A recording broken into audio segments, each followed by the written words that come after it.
followers. Welcome back to FanZcene. Greg here, and today I have for you physical and digital media striking back as streaming services. You love to hear it. I love to hear it, especially as a physical media collector. Any chance that physical media can strike back at the streaming services out there, I'm all for it. I'm definitely all for it. And I know there's some people out there that do digital movies that would love to strike a little bit back at that streaming services. Even though I'm not much for digital, but I found this article from Media Play News by Thomas K. Arnold talking about physical and digital media and possible brick and mortar things with physical media, which we'll get into a little bit here in this video. But I want to cover some of this article with you and give you guys some of my thoughts as we go along. So let's get started. There have been some pretty interesting developments on the retail front lately on both the digital and the physical side. The Hollywood studios are finally realizing that not only is subscription streaming far from the gold mine they once thought it was, but it is also a completely unsustainable business model. It's not like I and so many people have not been saying that for years. I can't stand streaming at this point in time. As a result, they are giving the traditional window strategy a second look, including premium video on demand, which they deployed during COOF, but then hastily discarded in their rush to give all their valuable IP to the streaming services. That was really stupid of them. Really stupid of them. We're once again seeing bigger movies come from the theaters first, followed by a transactional home release, generally digital first, then the disc. Digital retailers such as Vudu and Redbox On Demand are trumpeting the fact that these films aren't available on the all-you-can-watch streaming services, while capitalizing on the ability to draft off theatrical marketing campaigns for the growing number of movies that are available for digital sale or rental within weeks of their theatrical openings, albeit at a higher price. Now, I want to say, as far as digital releases go, I do like the idea that these theatrical releases are coming to digital quicker, because that is a benefit for so many people out there. And, that actually, once the COOF happened, that helped out so many people who couldn't get to the theater and stuff, who wanted to watch movies and were movie fans. So I'm cool with that. Me personally, I would warn against buying digital copies of movies because you will never really own a digital movie. They can take that digital movie from you at any time, because you will never own it. It is not physical. But like I said, I do think it is a bit of a beneficial for certain people who can't get to the theater, maybe older people or people who live up far away from theater and whatnot, that they can go on their video on demand services, Vudu stuff, and rent a movie or buy a movie after it's been in theaters. And that's something we see now because with theatrical releases, the release windows are shorter. I mean, I can remember from, growing up in the 90s, 80s and 90s there, that once a movie came out in theaters, sometimes you had to wait almost a year, 6 months to a year before you could actually rent that or buy that movie. So I kind of do like the quicker turnaround, but also it is sort of in a way diminishing that box office return for some. But, this is something that like what they mentioned there with the theatrical Hollywood, finally realizing that streaming isn't the be-all, end-all, like I've been saying for years. Cancel your streaming services, specifically like those of Netflix, Hulu, Disney Plus, stuff like that, support the streaming services if you do, the ones that you like that will actually put their titles on physical media and stuff. That's what I say. But I would say cancel the ones that, that really just truly don't care about you.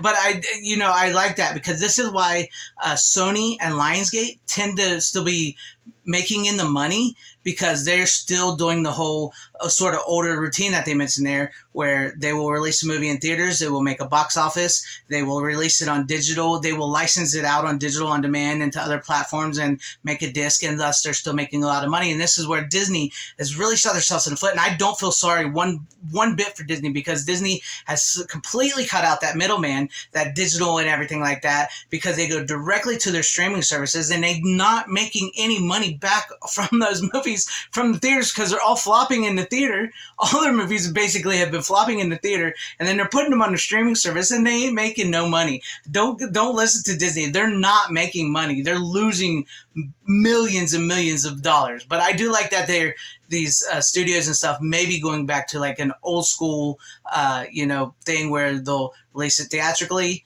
make their money there, and then license it out for digital and physical and all that as well. Now, let's get to what they had to say about the physical media side of things. On the physical front, Retailers are hoping the plethora of high-profile product will arrest the double-digit declines in DVD and Blu-ray disc sales we've been seeing for the better part of a decade, ever since studios decided it was a good idea to license their films to Netflix for short-term gains, oblivious to the fact that this tragedy would lead to a long-term fiscal disaster. Ed Seaman, CEO of the MVD Entertainment Group, said that in his dealings with retailers, he sees strong sales of collectible indie fare on Blu-ray disc and 4K Ultra HD with a similar demographic to vinyl collectors. He shared an anecdote. We were at this convention last year and had just gotten a monumental order from Barnes & Noble for a great collectible series of Blu-ray discs. I was talking to a venerable indie retailer and asked, "Do you have a Blu-ray section?" She said no, her store only carries used DVDs. So I said, "You sell used vinyl. Does that preclude you from selling new vinyl?" And a light bulb went off about there being an opportunity for indie retailers to exploit these collectible Blu-rays and 4Ks, which are very similar to collectible vinyl in terms of appealing to passionate consumers. Yes, physical media is sort of gone down in sales, but it's still selling. Trust me, if you go look it up, Blu-ray and DVD and even 4K are starting to sell pretty well now. And I do like from the MVD group, the president there, the CEO. This is something that I think Serial at Midnight has talked about, and I see it myself, is that like the physical media, with the indie, when they say like indie titles, that's like boutique Blu-ray labels, like Vinegar Syndrome, MVD, Arrow, such like that. When they say that, that's sort of what's happened with physical media as is. It's gone back to the collector, the person who's always been buying that physical media. When the VHS boom first hit and, everybody could get it, like everybody started buying the VHS, putting it in their home and stuff. Then as the years went on and advancements happened and everything, it sort of, came down to the collectors just collecting. So physical media really isn't dead, and it's not dying, and it never really will die. It just won't. People will have you believe that, but it won't. It's still always going to be there. Now, as abundant as we are getting right now, probably not. We probably won't get the abundance because right now we're in a very big, powerful age of physical media where we're getting titles left and right. And I mean, there's so many titles out there that I want to get that I can't get to it quick enough, I can't get enough money to them, because you got to pay bills, you got to eat food, and so you can't always buy those titles.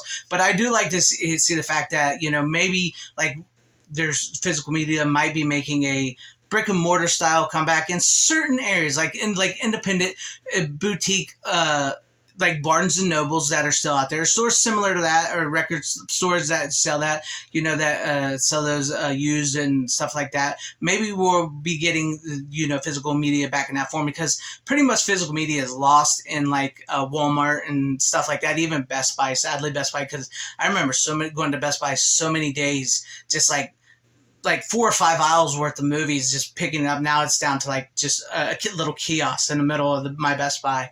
So I'm glad to see that maybe there is room for these boutique Blu-ray labels and 4K labels to go into like a boutique store, an indie store, and start selling this. So if you have any of those around you, start looking. Who knows when that will start happening? But I do like hearing that, physical media is sort of making a comeback. People are starting to see sales. I know they mentioned that in this article that sales are dead, but sales are actually sort of an upturn.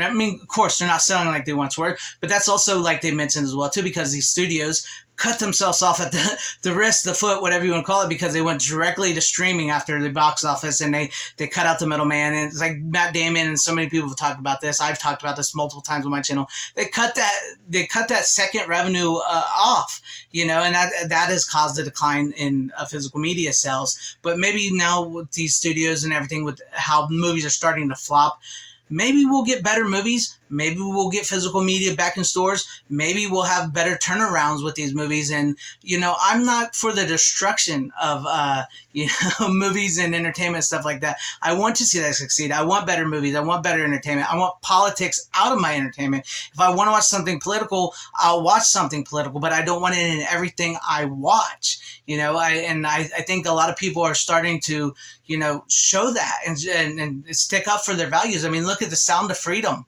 That huge win at the theatrical box office. And that was supposed to be a Disney movie. And it beat Indiana Jones on, the holiday week, just on a day. It beat Indiana Jones in the box office. Indiana Jones should have succeeded, but it didn't because everybody knew what it was. And Sound of Freedom, which I can't really explain what that's about on YouTube because of the guidelines and everything. But I would say, yeah, I want to see that. And I think for what I'm hearing is a lot of people should go see that movie. And you see, that goes to show what I'm getting at is that goes to show you make a good movie, even something that sort of, I wouldn't say that's political, but that's like an issue that maybe people need to know about. You make a movie like that, and people will go to it. You make a fun, entertaining action, comedy, horror movie. People will go to horror movies, by the way, are still succeeding hugely in the box office. That's one genre. It's like Wes Craven said, there's one genre you can count on where fans will always show up, and that's horror movies. And that's true. Even if we're getting crappy horror movies, they always show up for horror movies because people love horror movies like that. So I find it fun and fascinating to see that physical and digital media, which I'm not a big proponent of, but I do see the benefits of it, especially after a theatrical release and before streaming, so they can make a little extra revenue. And for people who can't get to theaters, I'd like to see that they're taking a strike back at the streaming service, and that maybe Hollywood realize that they're stupid. I like seeing that, but we'll have to wait and see how this all plays out. But let me know what you guys think about all this in the comment section down below. Do you think physical and digital media are making a statement towards streaming services? Let me know all this or any thoughts you have about any of this video in the comment section down below. And if you liked what you saw here, maybe consider hitting that like button or subscribing, hitting that bell for notification. That would be awesome. Or sharing the video out for everybody to see, or possibly joining and becoming a channel member. That'd be awesome if I earned your channel membership, because that really helps my channel a lot. Shout out and thank you to all my channel members. I appreciate each and every one of you guys. Thank you guys for being channel members here and for all your support. To everybody watching, I truly appreciate it. Thank you wherever you guys are. Please have a great, safe, happy, healthy day, morning, afternoon, evening, and night. Always support physical media. It is the superior format. Godspeed.